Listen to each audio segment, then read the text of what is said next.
मैंने बीएसपी से फार्म भरा था। बेसिकली मुझे मैंडेट मिला।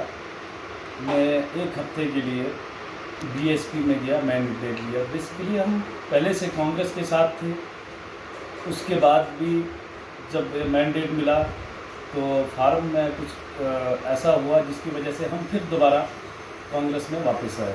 तो कांग्रेस में आने की असली वजह ये है कि वो एक ऐसी सेकुलर पार्टी है, नेशनल पार्टी है, जिससे मुझे लगता है आज के सेकुलर लोगों के लिए उससे अच्छी पार्टी कोई और नहीं। तो अगर हम बात करें जम्मू कश्मीर की, तो जम्मू कश्मीर में हमें जितनी भी बड़ी चीज़ें चाहिए, मुझे लगता है कि उसके लिए कांग्रेस ही वो चीज़ें कर सकती है। बाकी कोई भी रीजनल पार्टी जो है वो चीज़ें नहीं कर सकती है।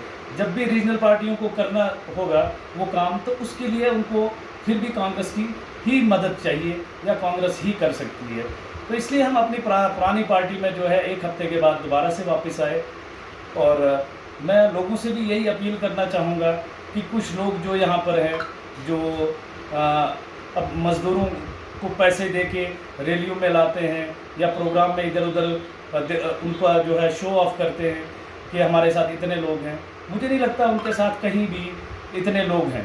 कुछ लोगों का गूल में थोड़ा सा वोट है तो बानीहाल में नहीं है, अगर बानीहाल में है तो गूल एरिया में नहीं, सब डिवीज़न में नहीं है। तो वैसे ही जो है कुछ लोग जो है अभी भी पावर में हैं। तो आप उन लोगों से पूछिए कि उन लोगों ने क्या किया जब से वो इस पावर में है। आज वो अगर वोट मांगने आ रहे हैं तो क्यों आ रहे हैं? वो भी आज तक यही राग अलाप रहे थे कि भाई हमें लोकल है, हमें दे दो, गूगल के लिए वोट दे दो। तो आज वो किसके लिए वोट मांग रहे हैं? उनसे भी तो लोग पूछें। और कुछ लोग आज कह रहे हैं कि गूगल को वोट दो, गूगल को वोट दो। तो क्या गारंटी है कि वो कल को किसी और के लिए वोट, दूसरे के लिए वोट मांगने आ जाएं? तो ये एक सियासी ट्रेंड है, लोगों को इस चीज़ को समझना चाहिए। और इस वक्त जो है हमें कांग्रेस की ज़रूरत है। कांग्रेस ही हमें जो है ये बड़ी चीज़ें दे सकती है, चाहे कॉन्स्टिट्यूंसी हो, पहाड़ी ज़िले की बात हो, टूरिज़्म अथॉरिटी की बात हो, या पावर प्रोजेक्ट्स में लोगों को जो है पावर फ्री देने की बात हो, या वहाँ पर मजदूरी देने की बात हो। तो ये सब चीज़ों के लिए कांग्रेस के अलावा कोई और पार्टी नहीं है। और दूसरा आप ये मानिए कि जो आज हमारे यहाँ लोकल लीडर है जो वोट मांग रहे हैं, कोई अपने लिए, कोई किसी और के लिए, तो उनका निशाना भी कहीं ना कहीं वही पावर प्रोजेक्ट हैं। उनमें वो ठेकेदारी करेंगे, पैसे लेके लोगों को लगाएंगे, जो आज तक चलते आ रहा है। तो इन लोगों से लोगों को बचना चाहिए और कांग्रेस को मजबूत करें। जितना कांग्रेस को मजबूत करेंगे तो उतना जो है हमारे सब ऐसे जो लीडर हैं जो ये कह रहे हैं आज, इनकी कोई गारंटी नहीं है कल को ये क्या कहें।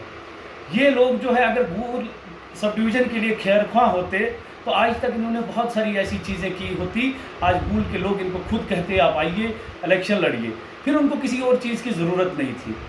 तो लोगों को, इन लोगों से भी तो बहुत सारे सवाल करने चाहिए। थोड़े से मतलब के लिए अपनी कौम का नुकसान नहीं करना चाहिए। हमारी सबसे बड़ी बदनसीबी है जम्मू कश्मीर की, हमने दो ऐसे लीडर को हराया पार्लियामेंट इलेक्शन में, जिसमें एक महबूबा मुफ्ती थी, दूसरा उमर अब्दुल्ला। वो हमारी जम्मू कश्मीर के लिए बहुत बड़ा लॉस था।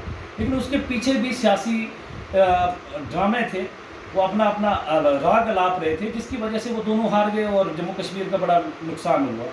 इसी तरह गूल में भी कांग्रेस के दौरे इक़्तिदार में देखिए, अब देखिए कितनी बड़ी बड़ी चीज़ें हमें मिली, कितना फ़ायदा हुआ। भले उस टाइम में एजाज खान थे, गुलाम नबी आज़ाद थे, लेकिन पीछे कहीं ना कहीं देने वाले लोग जो थे वो कांग्रेस के ही थे।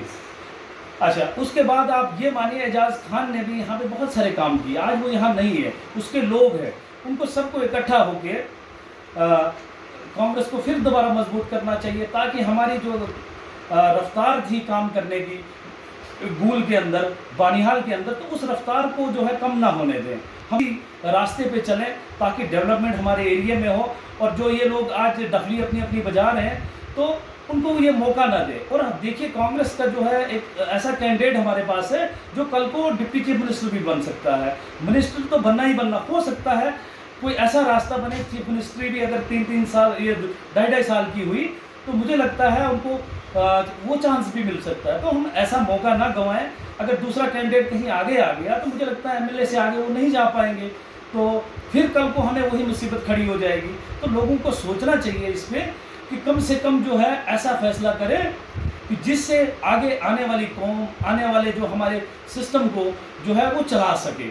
हमारे जो जितने लोग यहाँ पर हम लोग हैं सब डिवीज़न गूल और बहनियाल को, इसमें मुझे लगता है कांग्रेस से अच्छी कोई ऐसी पार्टी नहीं है जो हमारे जो है पूरे लोगों को एक साथ लेके चले और सेकुलर हो। वहीं बीजेपी की बात करो तो कुछ लोग बीजेपी के साथ बात कर रहे हैं तो उनको ये मतलब कोई नहीं पूछता है कि अब ये इसके नुकसानात क्या होते हैं। कल को वो जुल्म जो एक गरीब पे होता है हिंदुस्तान के अंदर, तो उसके गुनहगार कहीं ना कहीं वो लोग भी होते हैं। तो उन लोगों को भी अभी समझना चाहिए और मुझे लगता है कांग्रेस की तरफ चुप करके आना चाहिए। कांग्रेस को जितना मजबूत करेंगे तो उतना गूल बानिहाल को उतना फ़ायदा हो सकता है। मेरी यूथ से भी ये गुजारिश है कि आप माजी को भी देखिए, मुस्तकबिल की तरफ भी देखिए और मुआवजा कीजिए कि क्या चीज़ बेहतर है। और यूथ के लिए मतलब कांग्रेस पार्टी ने इतनी मतलब सोच रखी हुई है, इस अंदाज से राहुल गांधी यहाँ पर आए, उसने जो बातें कही वो नेशनल लेवल की बातें थी, वो समझने वाली बातें थी कि हमारे लिए जो है आगे के लिए एक ऐसा रास्ता हम बनाएं, कांग्रेस को मजबूत करें जिससे मतलब हम ऐसे सिस्टम में आ सके जिससे हम हमारी डेवलपमेंट हो सके। ये छोटे छोटे मसाइल लोकल लेवल की बातें हैं, इनमें अभी मुझे लगता है ज़्यादा पढ़ने की ज़रूरत नहीं है। तो यंग जनरेशन से मेरी अपील है कि वो कांग्रेस को वोट करें, मजबूत करें और कांग्रेस से काम लें और खुद आगे आएँ। ये नहीं कि चमचागिरी बीच में हो, कोई दूसरे लोग हों, डायरेक्ट खुद आगे आए, काम करें, अपने कैंडिडेट को मजबूत करें, पार्टी को मजबूत करें और राहुल गांधी को मजबूत करें, जिसकी वजह से कल को जो है कांग्रेस की सरकार आए और पूरे हिंदुस्तान में वही सिस्टम दोबारा से चले जो भाईचारा है वो बरकरार रहे, नफरत जो है जितनी फैली है उसको हम कम कर पाएँ और मोहब्बत की दुकान जो है सारे लोग खोलें और एक दूसरे से भाईचारा बरकरार रखें।